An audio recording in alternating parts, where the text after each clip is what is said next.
Horror movies are weird, let's face it. Talking goats, human walruses, and enormous great flesh orgies are always on the table. But some of the weirdest ones might have slipped under your radar. I'm Tilly from What Culture Horror, and these are the 10 weirdest horror movies you've never seen. Number 10. American Burger. American Burger is one of the most ridiculously absurd movies of recent history. It's also ridiculously awesome. The title alone hints at what the plot is about, but it's not necessarily about cooking per se. In the film, a busload of American students, all jocks, cheerleaders and nerds, are on a culture trip in Europe when they stumble across a mysterious hamburger stand in the deep European woods, selling 100% American burgers.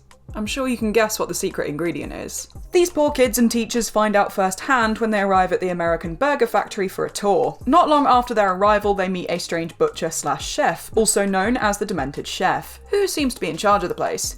After a few theatrics and sizing them all up, he advises them that they will be collected shortly. Just then, they are ambushed by hordes of men in white uniforms who systematically slaughter the group one by one, and the real fun begins. In the same vein as horror comedy classics like Eating Raoul and Blood Diner, this movie simmers in its ridiculousness and knows exactly how to have a good time. Number 9. Love Me Deadly. Love Me Deadly is a love story that covers several different branches of wrong. The main character, Lindsay, likes to host parties and have a good time. She likes to go and visit a nice art exhibit. She likes to go to funerals, to pick up dates.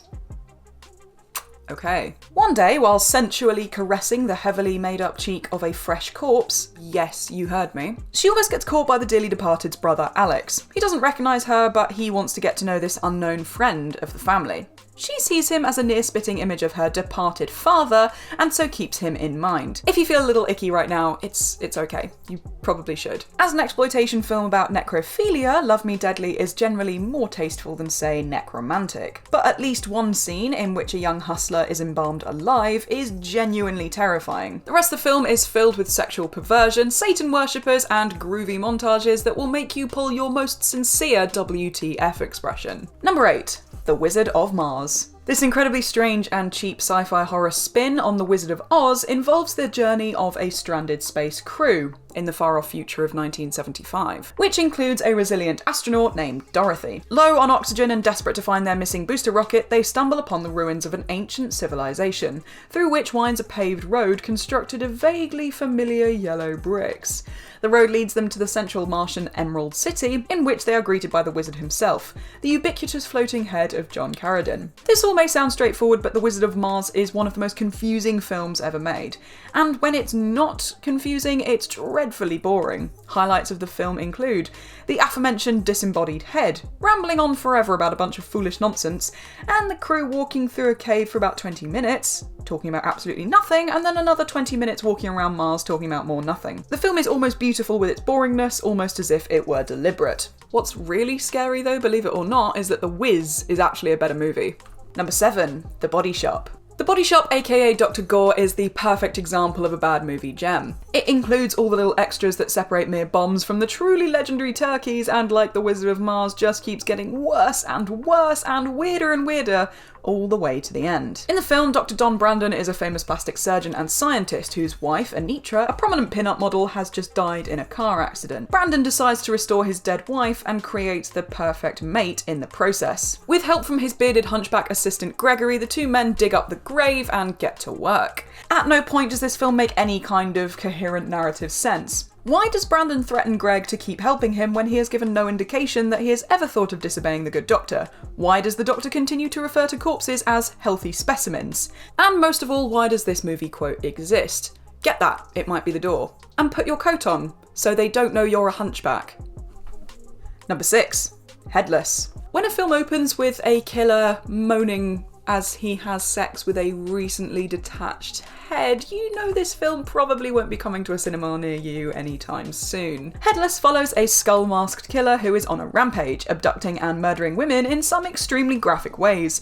This includes, but is not limited to, gouging out eyes, chopping off nipples, and, as already mentioned, having sex with their decapitated heads, all in really graphic detail. Early on, the audience is introduced to a young child known as Skullboy, although he isn't referred to as such. The boy acts as the killer's subconscious and leads him along the way in his frenzied massacre. Think about Frank the Rabbit from Donnie Darko and then, if possible, crank up the creepiness by about 1,000,000%. The boy adds an essence of eeriness and keeps you fully intrigued throughout, and as such, the audience learns more about the killer's backstory and how he became the way he is. And let's just say, it's not a pretty sight. Nothing is off limits in this film. The violence is primitive, and as the name implies, decapitations are abundant. The term "not for everybody" was never more pertinent. Number 5. Night of the Demon. Night of the Demon is a story of horribly mutilated people. That phrase shows up twice in the first 5 minutes of the film, so this is going to give you an idea of what to expect. A horribly mutilated anthropology professor is telling his mutilated story from his hospital bed to his doctor and the cops. The poor bastard has taken his class out to the sticks to hunt for traces of Bigfoot, and as you can probably guess, things didn't go that well. Night of the Demon is a so bad it's great exploitation epic that truly delivers and should probably be considered the greatest Bigfoot movie ever made. It's also a truly bizarre experience as the creature brandishes weapons and rips off penises, or at least just the one that we see, left and right. Though, without a doubt, the craziest moment of the film involves 2 young Girl Scouts who are walking through the woods with their hunting knives out in hopes of obtaining a merit badge. The crazed creature clangs them both together like a pair of cymbals until they stab each other to death with their own drawn blades. It's the single weirdest and most original kill featuring Girl Scouts and Bigfoot that you're ever going to witness. Sometimes I love my job because it makes me say sentences that never in a million years did I think I would ever say. That being one of them. Thank you. Number 4. Bad Milo. A film that somewhat flew under the radar when it was released a few years ago, Bad Milo follows a man named Duncan who's been having some tummy problems as of late and can't figure out what's wrong. Unfortunately for him, the doctor confirms that it's due to a little trooper in his pooper. Groaning about his irritated bowels, Duncan looks about as freaked out to hear the news as anyone would after such an innocuous explanation. And that's before he finds out that the minuscule invader is actually a cannibalistic demon who has manifested in his intestines out of the frustrations he experiences in life. Then he proceeds to repeatedly escape Duncan's anus and kill off anyone who bothers his host. Let that sink in for a moment, because Bad Milo actually succeeds and excels in its stupidity. Duncan goes on to find out that his butt demon is actually genetic, and his father has his own called Ralph, and the little fellas actually duke it out.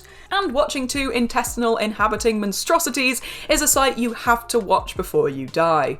Number 3. Sewage Baby. You know a movie called Sewage Baby is going to be at the very least interesting when it opens with a text scroll claiming it to be a true story, told from the perspective of a crazy lady nonetheless. The incredibly ridiculous story goes as such. After their indiscretions result in an unwanted pregnancy, a young man convinces his scared girlfriend to accompany him to a brothel that dabbles in illegal back alley abortions. When the girl decides she's not going to go through with the abortion, she finds out she's not given a choice. She's drugged, the fetus is forcibly aborted and flushed down the toilet. Tumbling into the sewer, the fetus is exposed to dripping toxic waste that assists in its triumphant return as a mutated killing machine. If there's a moral to this film, it's that abortion is bad. However, it really doesn't spend any time focusing on this, and besides, it's far more fun to watch a baby strangle somebody with its own umbilical cord. Number 2. Killer Condom. Adapted from Ralph Koenig's 1987 comic book Condom de Grounds, Killer Condom, aka Condom de Grounds, details the final chapters in the career of Luigi Macaroni, a hard-nosed bear of a cop who foils a conservative Christian conspiracy to castrate the degenerate citizens of New York City, using genetically engineered prophylactic stonata. In other words, deadly condoms are running amok in NYC. Probably the most interesting thing about this film is that Swiss surrealist and alien designer H.R. Geiger worked on the project as a creative consultant. Allegedly, Geiger came up with the look of the titular creature and also conceived some of the film's more off-the-wall set pieces. Killer Condom is one of those rare gems of trash cinema that manages to deliver its exploitative shock with adept filmmaking and a cohesive and pointed aesthetic.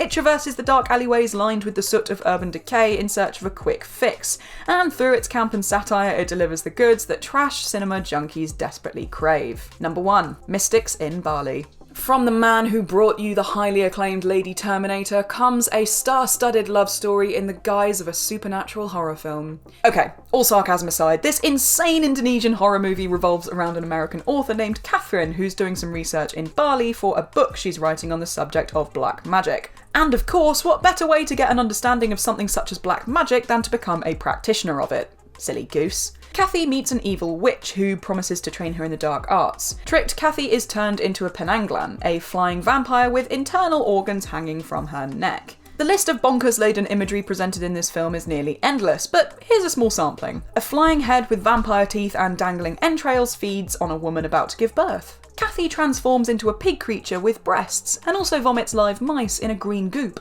after a night spent in the form of a snake. At one point in the film, a character says, "It's kinda weird, isn't it? It's really unbelievable." Yeah, no shit. Truer words have never been spoken about this movie. And that's our list. What other weird horror movies do you love? Let us know down in the comments section below. If you enjoyed the video, please feel free to like and subscribe and swing on by our channel again if you want to catch more creepy content. I've been Tilly and this has been What Culture Horror. Thank you so much for watching. Please make sure to keep on looking after yourselves, and until next time, bye bye.